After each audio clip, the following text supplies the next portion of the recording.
Hello and welcome to the TMZ Podcast. I'm Charlie Cotton. I'm joined by my good friend, the most handsome man at TMZ, Yeah. Derek Kaufman. Your best friend, maybe, right? My best friend in the building? Go ahead and say it. Let Devin hear who your best friend is. You could be my best friend in the building. Yeah, there it think is. so. It's on record now. It's on record now. Sorry, Devin, if you're listening. I know. Unfortunately, Devin's my best friend. So, So today we'll talk about there's some women who are going into space. yeah. Gayle Big King. news. Gayle King is going into space. She's one of them. And we've got a couple others we'll mention too there. Very exciting news. It's an all-female space mission. Ooh, nice. We'll talk about Kris Jenner because she called out Khloe Kardashian for not performing oral sex on a date. She's like, you want to be a star in this town? Right. She knows the path. To begin with, though, really sad news. Hackman and his wife and their dog were found dead in their home. Really sad. He was 95. Yep. I've got you in. You're the host of the Last Days podcast. What are your thoughts on this? I was devastated. Look, it's hard to say there's a tragedy when a 95-year-old man passes away. He'd been retired from acting since 2004, so it's not like he was a regular presence in Hollywood. He lived in Santa Fe, New Mexico. We would get some shots of him. I think we got one last year of him walking out of a seafood restaurant. He was very, very thin, didn't look like the old Gene Hackman, sort of leaning on his wife, Betsy Arakawa. But this is a tragic and somewhat mysterious death because there was a welfare check on his home, and officers went in and found everyone, including their family dog, dead. And so, it's maybe not mysterious for a 95-year-old man to pass away, but she was just 63 years old. The dog was also dead. They don't report any sort of suspicion of foul play. What the family thinks happened was possibly carbon monoxide poisoning, which is something that is a silent killer. Weird Al Yankovic's parents very famously died of carbon monoxide poisoning when they lit a fire in their small home.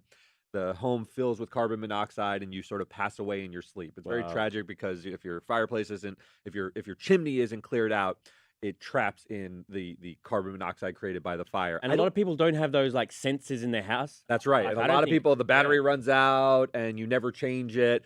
What's a little strange here is he lived in a massive house, a 6,000 square foot house. It's hard to imagine filling that up with carbon monoxide enough to kill you. So this is an active investigation. I mean, we'll see. We will learn more. That is what the family believes. But someone of his stature passing away in these kind of circumstances will create some need to sort of figure out exactly what happened. Yeah, true. I mean, obviously, this just happened yesterday on Wednesday. A neighbor actually called the police because they were concerned. And I guess they had been deceased in the house for a good while. Yeah, it sounds like, once a welfare check is called in, you only do that if your neighbor isn't seen for a period of time. Unless you're very close to someone, you're not sort of checking in on them unless there's an extended period of time where there's no activity in the house that causes concern for just a neighbor. So we don't know all of the facts yet, maybe, the exact number of days they were in there, how long they maybe have been passed away, but it's very, very sad. Gene Hackman, I don't know, you're a little younger than me, is a massively important actor. In the 70s, he was, in The French Connection, the most famous car chase movie. He was Superman for me growing up.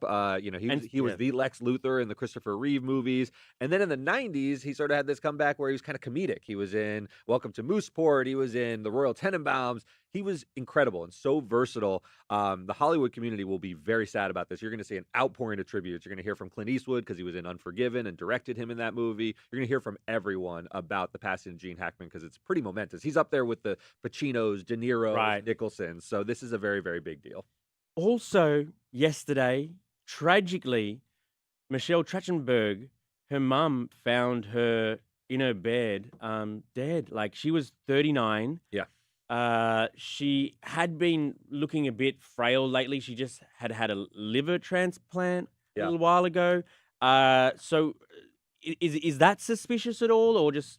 I don't know yet. Liver transplant, it's a very important organ. I don't want to sort of be flip about it. That, transplants don't always go well. She was young, though. She was 39. You think someone can survive a transplant surgery and sort of like move on with their life.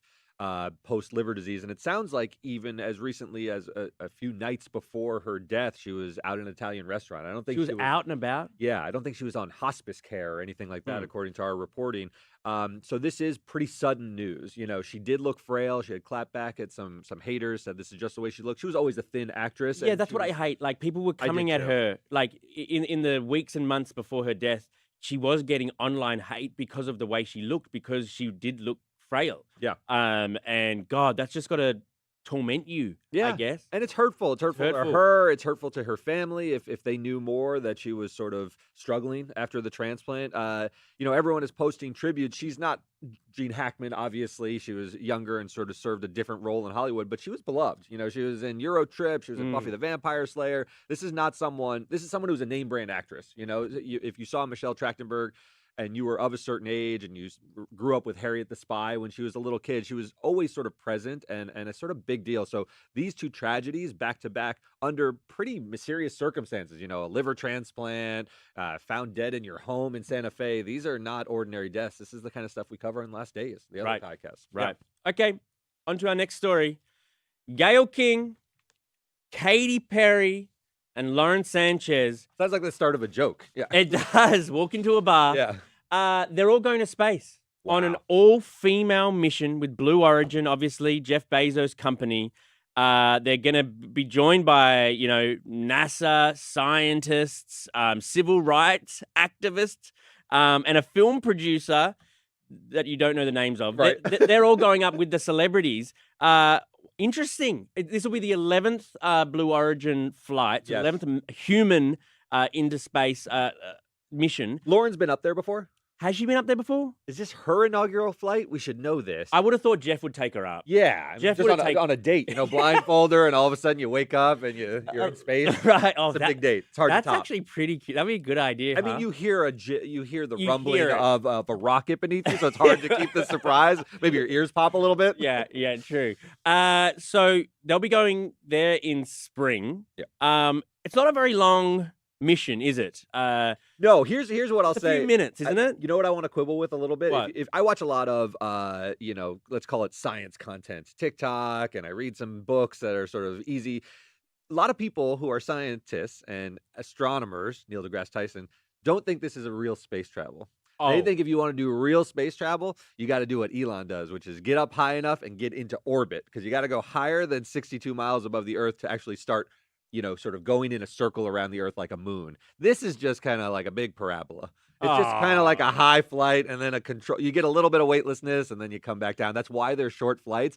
And so you got to draw a line in the sand somewhere. Like, I've been on a plane to Australia. Have I been into space? Yeah. Have I done space as well? There's also flights you can take where they'll just like nosedive and you can experience weightlessness. Oh, that's right. That's right. You can do this. There's ways to sort of experience it.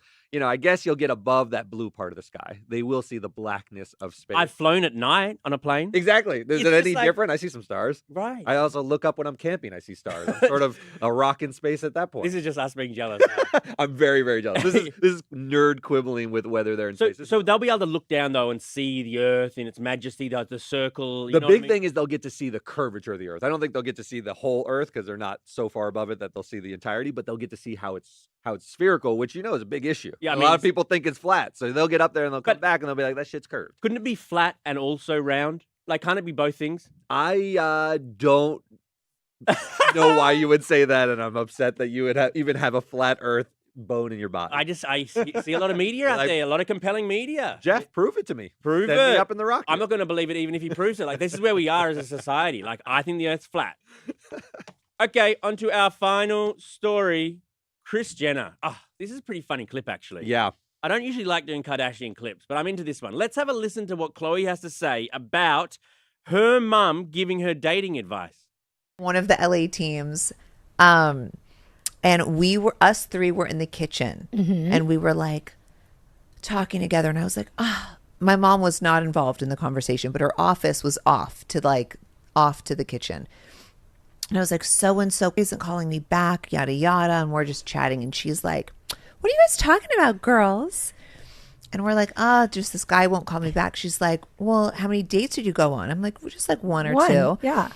And she's like, well, did you give him a BJ? And we were like, what?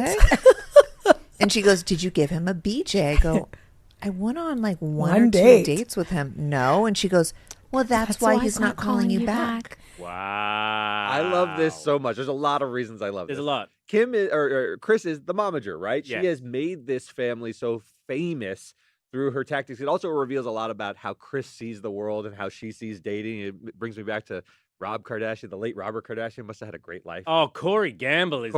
That's why he's always got a smile on his Always face. smiling and, backward. So this is how she sees the world. And to speak this way to your daughters, there is sort of an openness in the family.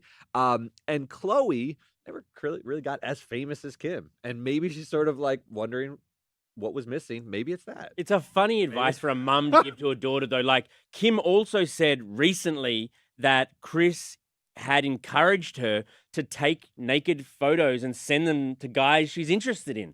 It's just interesting. It blows my mind. Families view sex and intimacy in very different ways, and I don't. They're not prudes. I'll give them that. They're not prudes at all. Yeah. Also, wasn't there that whole thing like, did Kris convince Kim to shoot that sex tape in the first place? There's always that sort of speculation. When I hear stuff like that, what Khloe just said, when I hear Kim say, Kris wants me to send naked photos to guys, I start to go, you know what? Maybe Kris did tell Kim to bang Ray J. And, I mean, even if she did, genius move. Look where it's got the family. We'll never know unless Kris says, yes, I did that, or Kim says it or something. But we know that Kim wanted the sex tape released, right? It's consensually released. It was, this is not something that she sued over like Pamela Anderson and said it was stolen from a safe or anything like that. It's a different video. And I think, I don't know.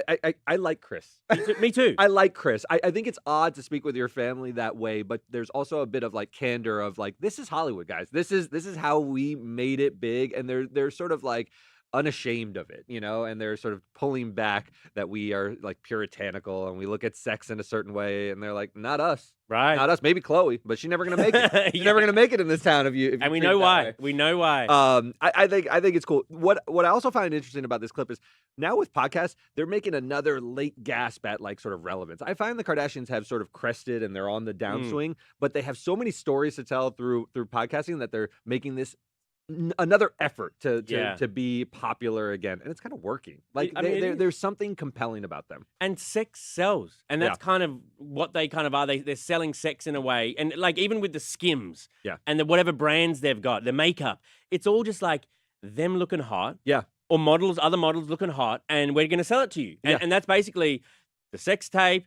Give the guy a BJ and he'll keep coming back to you. I marvel at them too. They're gorgeous. They're not even like human at this point. These women are all in their 40s. Yeah. And they just don't look like most women in their 40s, because I know a few. I mean, like Mary's beautiful, but people age. Like people do age. Right. But not the Kardashians. They wilt. Mary hasn't wilted. She's beautiful. Shout out to Mary, you beautiful, beautiful lady. It's incredible. I study them like I look at these clips like I go to a zoo. I'm just like observing. Yeah, it's very interesting to me.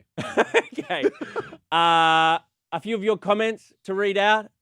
Marcy says it's strange circumstances that led to Gene Hackman's death. But yeah, the carbon monoxide makes sense to Marcy. VZ said, get a sensor, leave a window open at night. Jeez, that's sort of death shaming a little bit. But it's true. It's a silent killer. Now. Yeah, I mean, it is. But also, those sensors, they always go beep, beep, smoke beep, detectors beep, beep, beep. It's just like, okay, then you just take it off the wall. It's the first thing that you take down in the middle of the night because it's annoying you. Yeah. And that's sad because this can happen. Justin says, I'm a firefighter, and carbon monoxide was the first thought that came to my mind when I heard about the situation and their ages. The dog was the most suspicious in this case for me. I agree with Justin. The dog is what flips it from. Your first thought might be, oh, could this be a really dark tale of euthanasia, sort of a mercy killing, or a romantic suicide? I thought romantic tale of like people wanting to leave this earth together. That's right, like The Notebook, wanting to hold hands in neighboring beds. But the dog passing away makes it seem more like carbon monoxide, makes it seem a bit accidental. And I was hearing that Santa Fe, where they passed away, has had issues with carbon monoxide leaks. Oh, interesting. Pretty recently, like as a town or whatever. Yeah. There's been many reported, like that's going around this morning that Oh, wow. this wasn't like out of the blue happening in Santa Fe. So maybe that leads to it was an accident. Who knows at this stage? Yeah. You know, carbon dioxide gets a lot of bad press, but carbon monoxide, you don't hear about it. It's going to be back in the news. Right.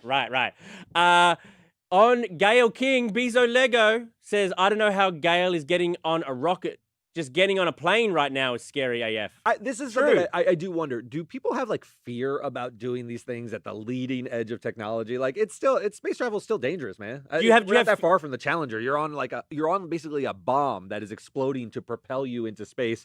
And she's just like, woo, I'll do it on the Today Show. But would you prefer to be on a Boeing? Would you prefer to be on a Boeing than a Blue Origin? I'm nervous on all of them. I like just driving or maybe bicycle. Bicycle. Once you get on motorized transport, man. Don't bike on the street though. I hate those bicyclists on the street, man. Do you want to get hit? I now ride with Nixie, and I'm always nervous about car doors opening. Yeah. Less about getting clipped by a moving car, but man, a car door open, lights out. Lights out. Big phobia. Ruby says, just wanted to say hi to you guys and hoping for a shout out. Shout out to Ruby. There you go, Ruby. Shout out Ruby. That's the name of my babysitter. Ruby. It's a good song. Is that from that's an English band, isn't it? Yeah, Ruby. Yes, Kaiser Chiefs. I love that song. Very cool. I love that song. Daphne's Life said Charlie should become a shampoo model. Amazing hair. Share your secret. You do have beautiful hair. You guys are convincing me to wash my hair more often because I seem to get more positive feedback when it's washed. Let me say something. I'm gonna explode something. We call you dirty a lot. That hair is actually luxuriously soft. I know you guys say like Natural, you don't shower. You don't like. I shower more than I love. Like who doesn't want to stand under hot rain? You smell great. I just don't want to use soap. I'm downwind right now. You Right. smell great. Intoxicating. And finally, Marcy P. Oh, now you've got a haircut that. comment. Nice haircut, Derek. Yeah, that's a you wanna tell compliment. him? That's a compliment in two ways because not only is this a nice haircut, it's a nice haircut that I gave myself. Yes, you're your own hairdresser. You take a mirror, you get the clippers, and you go to town. Short haircuts are pretty easy. I mean, now that people know, I feel like they're scrutinizing exactly how it looks. You look like a yes sir. It looks like you could set your watch to that. There's mate. a little bit of military aspect to it, but I do it for the convenience. And the cost saving. That's just something we share. We share this. I cut my own hair too. Like, why would you go if you're just cutting off an inch or so? You can go in two directions. You can let it get sloppy and raggedy like yours, or you can clip it every week. You look fantastic. Thank bro. you. Thanks, Marcy. No, thanks, Marcy. Thanks everyone for commenting. Thanks everyone for listening. Thank everyone for not listening too. Yeah. R.I.P. Gene Hackman and Michelle Trachtenberg. Yeah, we'll end on that note. Yeah. Sorry to bring it down, but tough day. All right. Thank you, Derek. Always a pleasure. And we'll see you guys here tomorrow. Goodbye.